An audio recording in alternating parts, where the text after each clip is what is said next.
50 anos de um crime bárbaro que Brasília jamais se esqueceu, que se arrasta por meio século e que envolveu uma criança de 7 anos e pessoas importantes da cidade. São muitas perguntas sem respostas.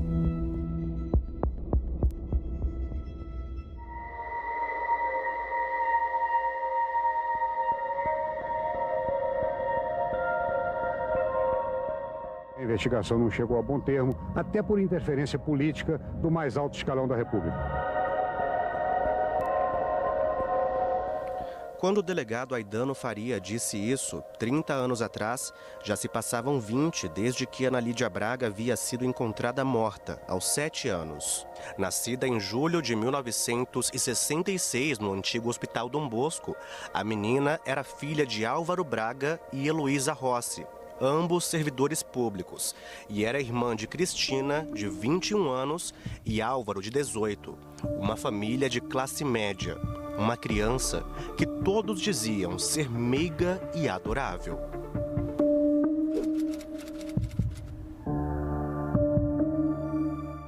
Foi na tarde do dia 11 de setembro de 1973 que Ana Lídia foi vista pela última vez. Ela foi deixada pelos pais na porta da escola onde estudava, o Colégio Madre Carmen Salles, aqui na L2 Norte. Só quando a babá foi buscar Ana Lídia é que o desaparecimento foi percebido. O colégio fica a poucos metros do prédio onde ela morava com a família, na quadra 405 Norte. Rapidamente, a notícia se espalhou por Brasília e a 2ª DP da Asa Norte entrou no caso imediatamente. Foi quando surgiu a primeira pista. O jardineiro da escola havia visto um jovem sair com Ana Lídia de mãos dadas.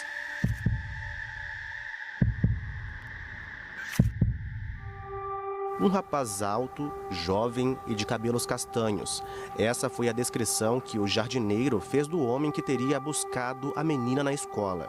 Características semelhantes à de Álvaro Henrique, o irmão de Ana Lídia. 8 da noite, o delegado que pegou o caso, José Ribamar, recebeu uma ligação. Um homem dizia estar com a garota. Exigiu 2 milhões de cruzeiros, o que hoje seria algo como 11 milhões de reais. Ao telefone, choro de uma criança. O pai de Ana Lídia também recebeu um bilhete, pedindo 500 mil cruzeiros num supermercado perto de casa. A polícia não deu importância por causa da diferença entre os valores exigidos.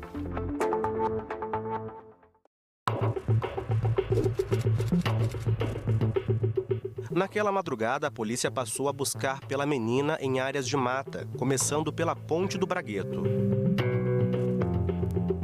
À 1 da tarde, o patrulheiro Antônio Moraes encontrou parte do corpo de uma criança enterrado nas proximidades da Universidade de Brasília. O corpo era de Ana Lídia. Ela estava sem as roupas, com os cabelos cortados, machucada e com sinais de estrangulamento.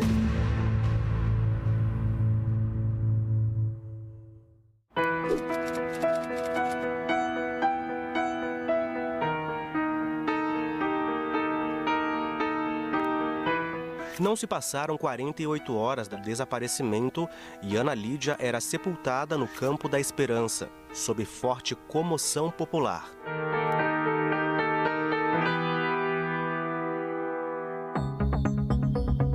Mas uma ausência chamou a atenção, a de Raimundo Lacerda Duque, amigo da família e subordinado da mãe de Ana Lídia no Departamento Administrativo do Serviço Público.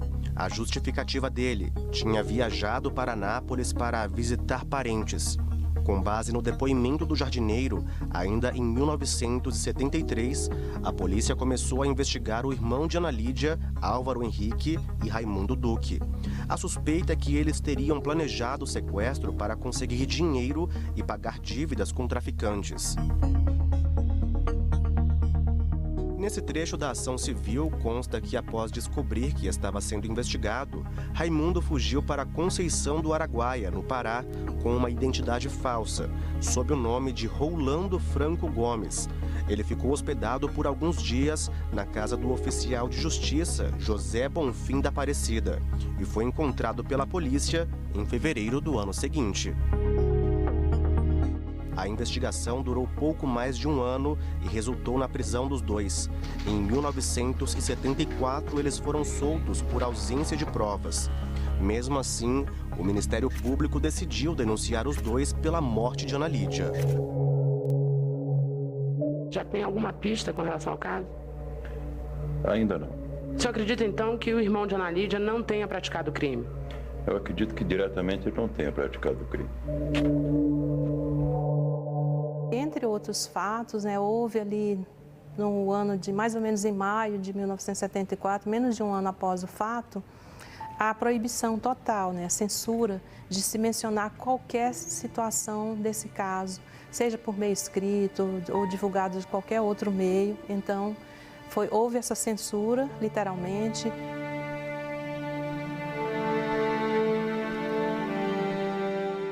A denúncia do Ministério Público diz que Ana Lídia foi morta por asfixia, sufocamento e que foi violentada sexualmente quando já estava morta. Os sinais estavam no corpo, em preservativos e num papel higiênico com material genético encontrados no local. Ana Lídia foi enterrada em uma vala rasa, aberta por uma haste de madeira. Sobre o corpo, uma leve camada de terra. Sempre é uma relação intrínseca entre o criminoso, a vítima e o crime. E toda essa relação deixa vestígio. Qual o epitélio que sobra na unha, dentro do corpo da pessoa, você consegue fazer uma coleta.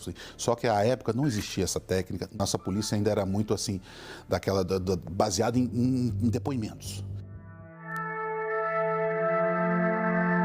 Outro trecho da denúncia do MP destacou que a expectativa de descoberta dos autores e a demora de resultados concretos nas investigações trouxeram irritação e desconfiança, e que, a princípio, nada concreto se apurou.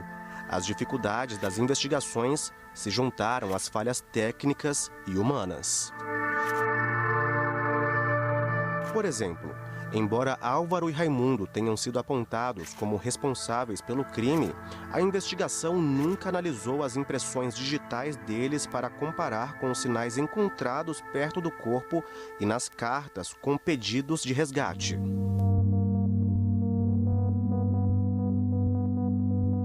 De acordo com o presidente da Associação Nacional dos Peritos Criminais Federais, Willy Ralph, anos depois o crime poderia ter sido solucionado se as provas fossem preservadas ao longo do tempo.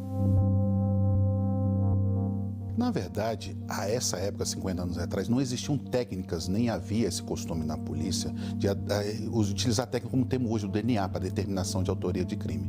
Mas preservar o vestígio, tratar ele da forma correta, secar e armazená-lo, que seja por 20, 30 anos, como é feito nos Estados Unidos hoje, que assim, o Innocent Project é um exemplo disso. Pessoas são inocentadas 30 anos depois, na época que elas foram presas, não tinha essa técnica, hoje tem. E se faz justiça, igual eu falei, independente do tempo que passou, justiça tem que ser feita a qualquer tempo.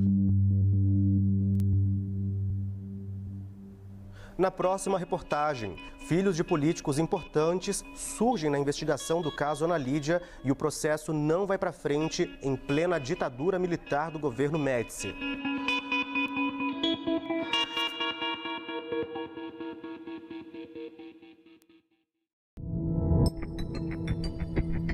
11 de setembro de 1973, Ana Lídia é sequestrada na porta do colégio Madre Carmen Salles, na L2 Norte, onde estudava.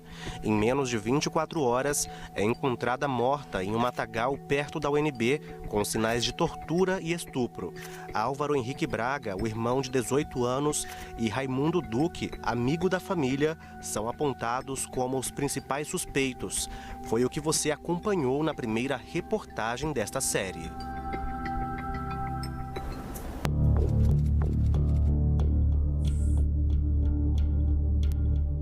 Pouco mais de 6 meses se passam e uma nova testemunha aparece nessa história.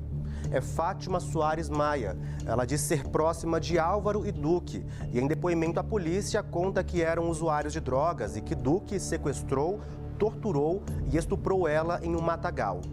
Fátima disse ainda que filhos de políticos importantes em Brasília a ameaçaram e também estavam envolvidos no crime contra Ana Lídia. Os citados são o filho do ministro da Justiça da época, Alfredo Buzaide Júnior, e Eduardo Rezende, filho do senador Eurico Rezende. A denúncia provoca uma reviravolta. A justiça, Álvaro diz desconhecer Fátima. Ela o acusa de mentir, mas pouco tempo depois passa a negar tudo o que havia dito e sai da cidade. Em seguida reaparece e aos jornais diz que só desmentiu porque estava pressionada e sob ordem de abafar o caso. Fátima reitera, Rezendinho e Buzaide Júnior também estavam envolvidos. Gastaram muito tempo, conduzindo esses relatos da Fátima, sobretudo, que parece-me que uma testemunha-chave, quem tinha uma relação de proximidade com o Álvaro, com o Duque. Então, eles falavam mais da situação dela, que ela saiu da Paraíba, que era uma mulher que perdeu a virgindade, uma jovem, desagregada, familiar. Então, pegava todo esse contexto e depois tentava fazer com que o depoimento dela em diversos momentos teria sido contraditório. Desvia a atenção para uma situação que ela não é o foco. O foco ali seria a apuração, a autoria, exatamente. É neste momento que os filhos do ministro da Justiça e do senador passam a ser tratados como suspeitos na morte de Ana Lídia e de envolvimento com o tráfico de drogas. O Ministério Público pede à Polícia Federal que investigue o tráfico em Brasília, mas o Ministério da Justiça proíbe. Essa apuração do caso da Ana Lídia foi extremamente falha. Houve um inquérito, houve uma denúncia do Ministério Público e menos de 2 anos depois houve uma sentença esdrúxula, uma sentença muito falha, que se ocupou muito em relatar a situação das testemunhas, de descredibilizar também as suas falas, os seus relatos, pessoas que depois, dentro do próprio processo, consta que teriam sido torturadas, mas isso não fica, é muito nebuloso, como já disse. Então, o sistema de justiça falhou de forma veemente, principalmente do Poder Judiciário, que é a quem caberia, O Ministério Público, autor da ação, a Justiça teria que dar uma resposta nesse sentido. A própria perícia, à época da ditadura, sofria dessas mazelas das influências externas. Hoje, graças a Deus, nós não temos muito notícias disso no Brasil, que hoje podemos atuar de forma independente, autônoma e equidistante das partes.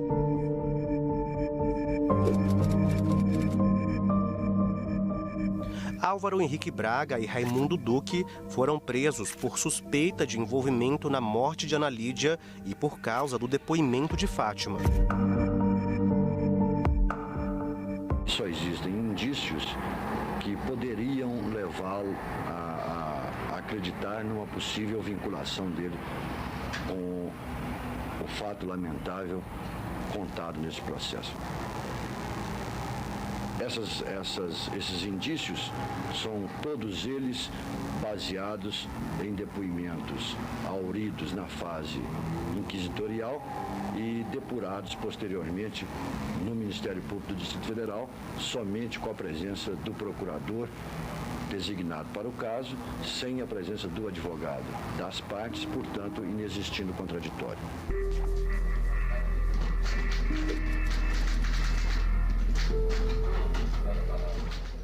Eduardo Rezende, ou Rezendinho, é preso em um inquérito por porte e uso de drogas e nega envolvimento no crime de Ana Lídia. Eu trabalhei em COL, durante 6 meses eu trabalhei lá. E logo após fui para o Espírito Santo, para fazer campanha eleitoral, para um cunhado do meu pai. E retornei logo então soube desse fato, que eu estava foragido da justiça, para com o meu nome, porque eu sou casado, vou ter um filho, estou com a esposa com 8 meses de gravidez. E isso é uma coisa que arrasa qualquer vida de um homem.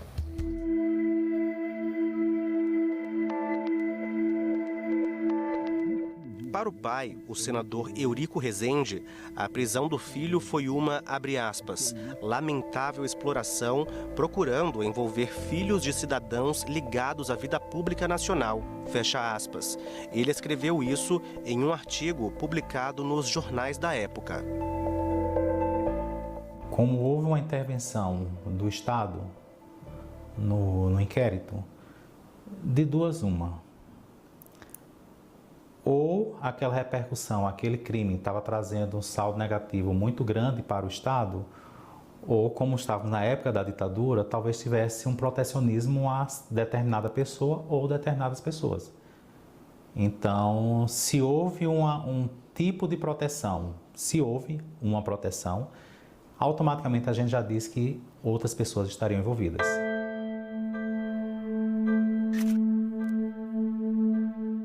Os investigadores não encontram provas suficientes para incriminar Buzaide Júnior e Rezendinho.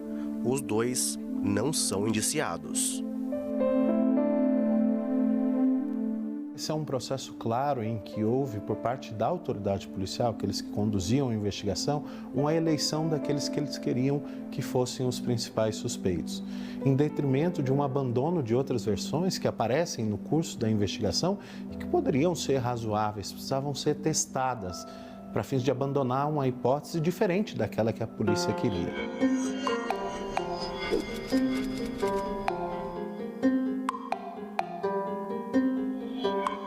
Álvaro Henrique e Raimundo Duque são absolvidos por falta de provas.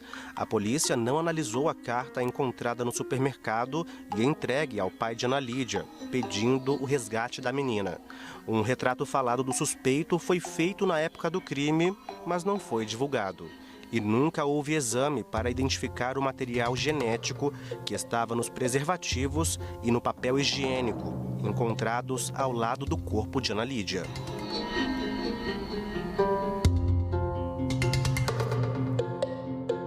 O pessoal fala muito na questão da digital na carta, só que o papel é um documento que dificilmente você consegue pegar digital, e se pegar tem que ser rápido. A não ser que você esteja com os dedos sujos, fica lá. Você consegue pegar um digital de um vidro. Mas assim, talvez alguma parte do corpo dela, você conseguisse ver as digitais da pessoa. O preservativo, pelo próprio material dele, o plástico, você consegue verificar digitais. Me parece que deram mais quilate, mais importância a um depoimento de alguém que é uma testemunha ocular, com todos os vícios que a memória pode trazer. Escolheu-se essa versão, que é falha, que produz conhecimentos científicos muito baixos, a outra que podia ser indicador com muita mais precisão daqueles que efetivamente cometeram o delito. O material genético é uma das principais, ainda que não completamente fiável, mas eles nos dão uma margem de propriedade, de realidade, de verdade, muito maior do que um testemunho. Nós tentamos entrar em contato com Álvaro Henrique por telefone, mas ele não atendeu as nossas ligações. Sua chamada está sendo encaminhada para a caixa de mensagens e estará sujeita a cobranças após o sinal. Na próxima reportagem, a legislação atual e as garantias que protegem crianças e adolescentes contra a violência familiar. E mesmo após meio século, especialistas dizem que ainda existe a possibilidade de reabrir as investigações do caso Ana Lídia.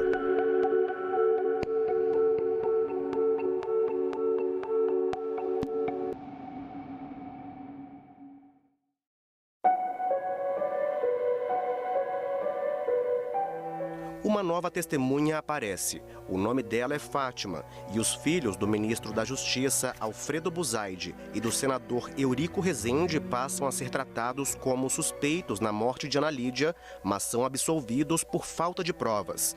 Álvaro Henrique e Raimundo Duque também. Foi o que você acompanhou na segunda reportagem desta série.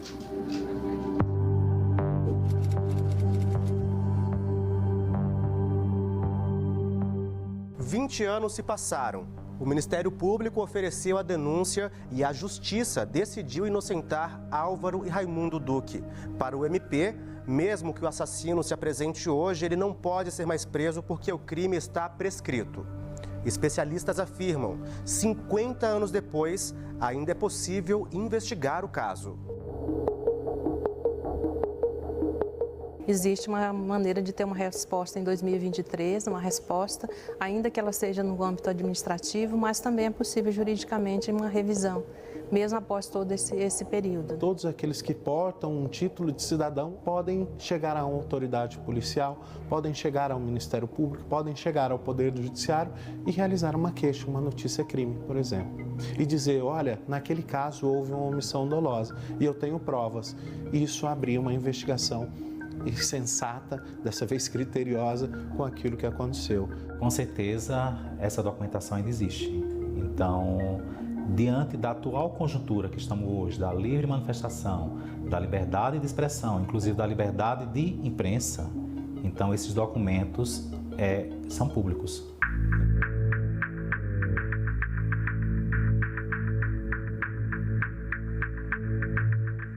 O processo Ana Lídia continua envolto em mistérios. Aqui no Memorial do Tribunal de Justiça, o primeiro volume original deste longo documento está guardado nessa caixa de vidro que vai ser aberta agora, com exclusividade para a TV Globo.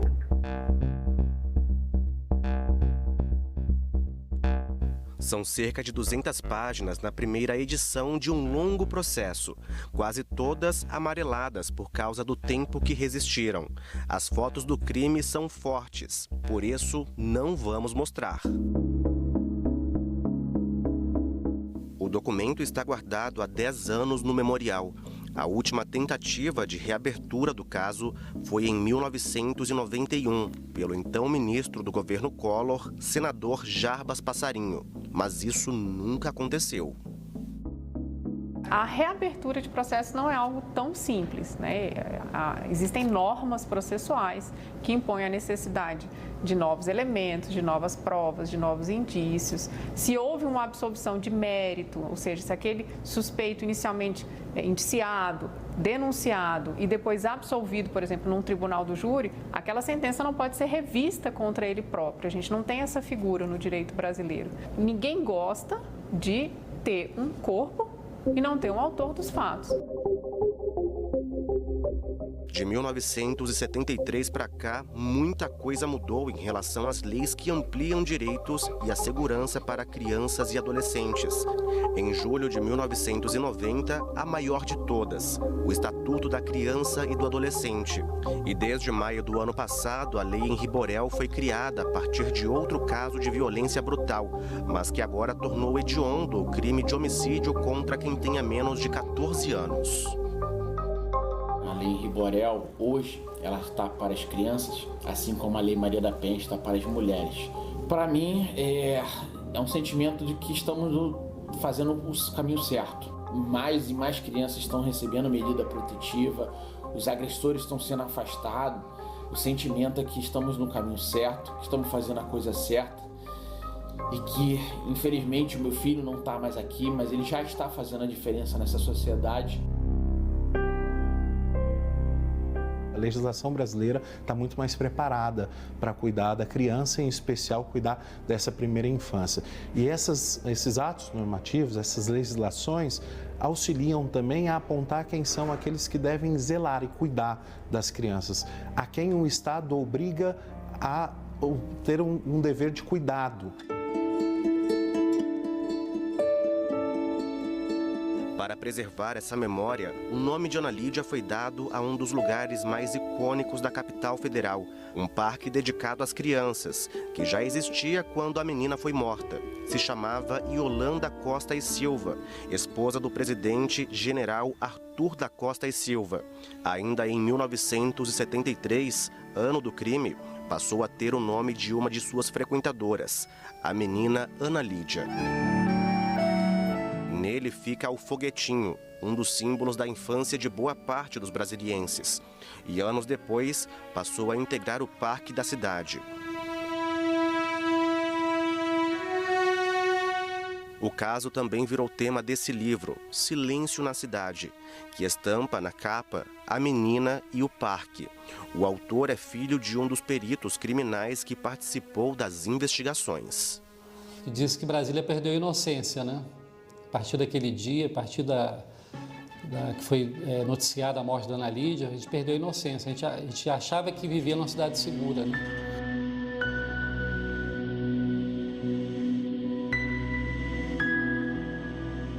túmulo de Ana Lídia é, até hoje, um dos mais visitados do Campo da Esperança, o cemitério da Asa Sul de Brasília. E a história da menina se transformou em um símbolo de fé.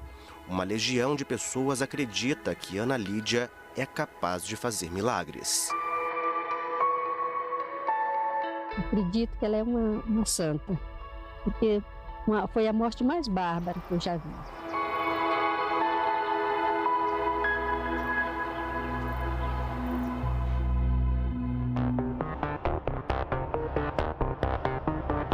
São 50 anos de dúvidas, 50 anos sem respostas. E a pergunta continua sendo a mesma: quem matou Ana Lídia?